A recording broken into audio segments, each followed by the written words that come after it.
Good morning, sir. Our discussion for this morning for year 11 applied technology is based on carpentry and joinery, which is the last strand of this textbook, year 11 applied technology.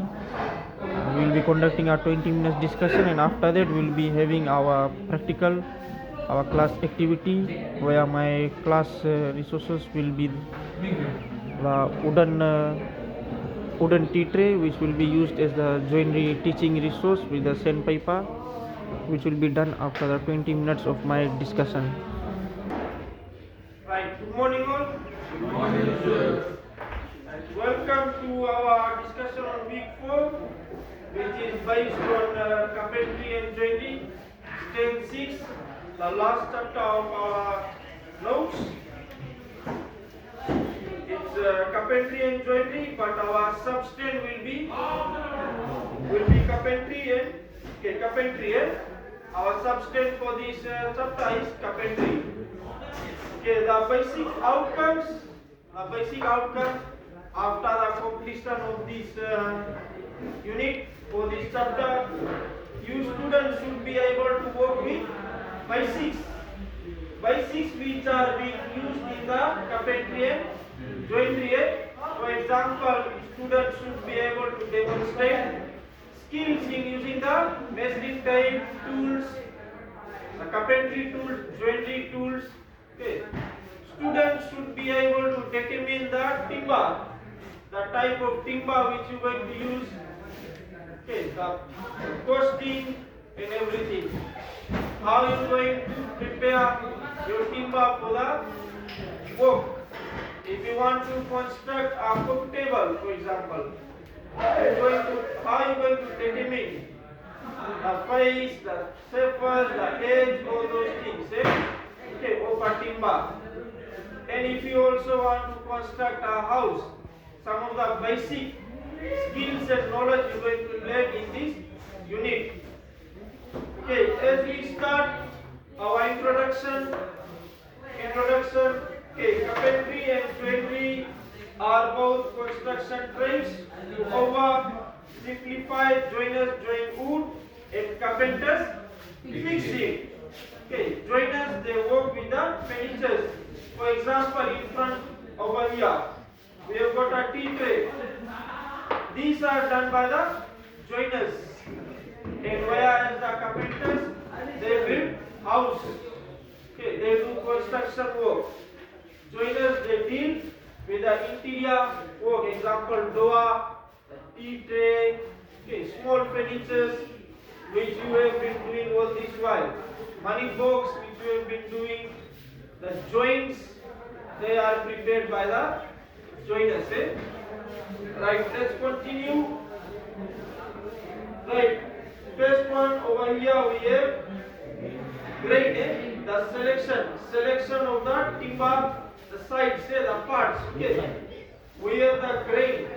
The grain refers to the direction of the wood fibers and cells in the timber piece.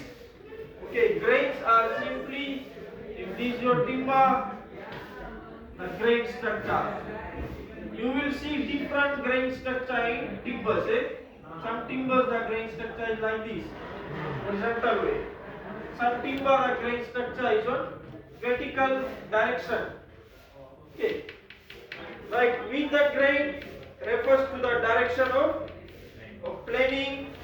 Then we have against the grain. Okay, two different things over here. We have with the grain and against the grain. Good morning, school. Sorry for the disturbance at this hour. Requesting neither related to come to the principal's office now. Neither related, please report to the principal's office now. This is along the grain and this is against the grain.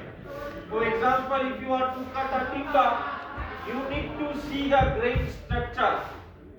Which grain structure is the timber on? If you cut it through wrong direction, the timber, the parts, small particles might crack. You will not get a fine cut. You may get a rough cut. So in order to get a very fine and accurate cut, you need a good grain direction. Okay, you need to select the grain direction. Right. Right, then we have along the grain, end grain. Okay, then we have working end grain. Right, then we have the preparation of timber, our next subtopic. Okay, preparation of timber. If for example, this is your timber, I am going to select the futle, we call that futle. Face depth, width, thickness and length. Some of the basics which you need to know. Okay, for example, futle, we have end grain. End grain. The first thing, if you bring a timber from the timber rack, the first thing you're going to do, set properly, cut it to the right size. After that, bring it to your workbench and you select the face side. That's the first thing you're going to do. The face side, which will be your best number one side. Okay. Then after that, you select your length, your face edge. Your face edge, you're going to put a mark. Okay. You put a symbol there. Then you're going to mark your with the grain. With the grain.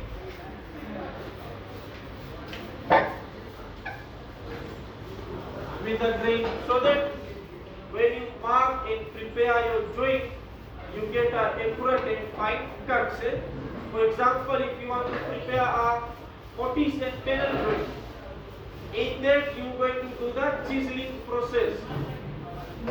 So in order to do a proper chiseling process, you need a best selection. Okay, it's not that you just bring a timber. This is my timber.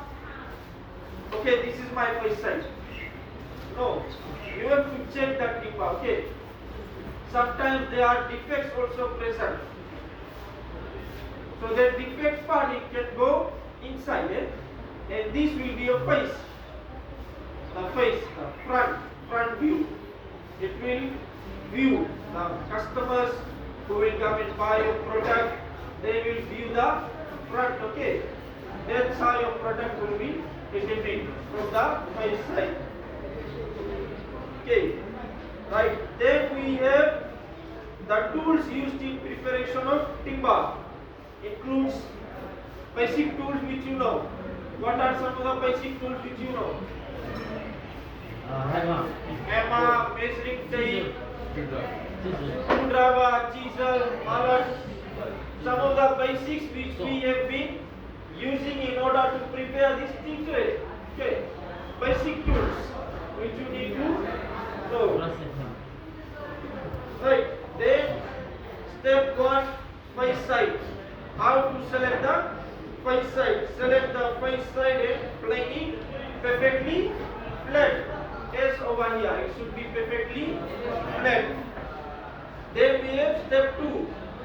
Face edge plate. The face edge perfectly straight and square to the face side.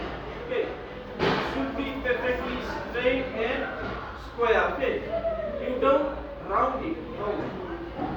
The edges are always square. Then we have step 3.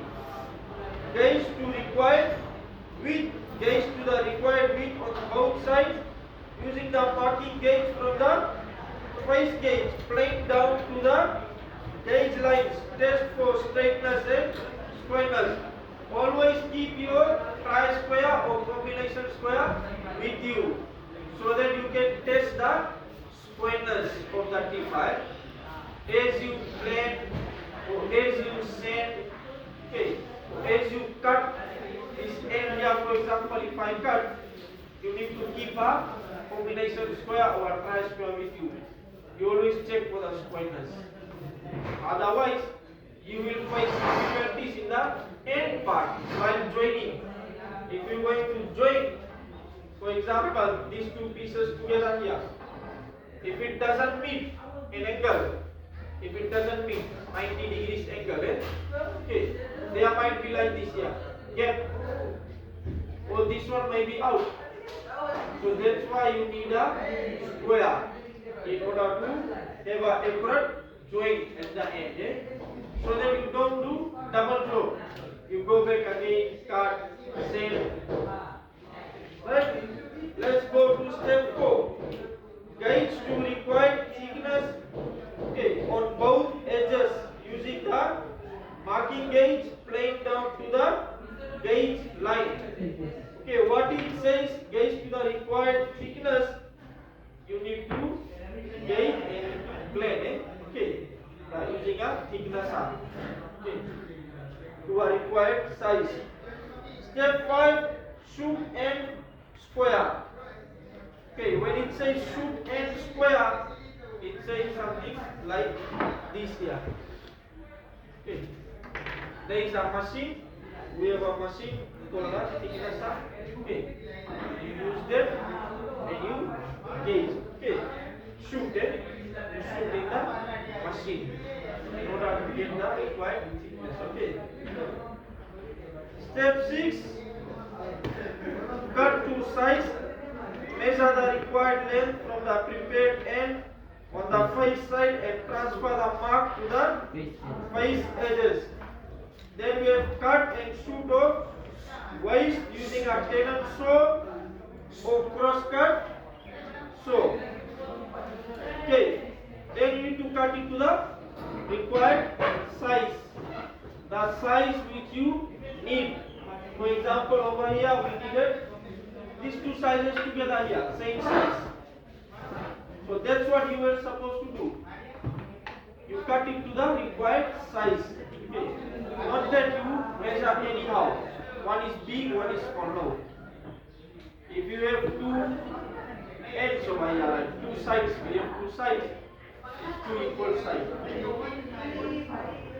Right? Then woodworking joints. Some of the joints we're going to use.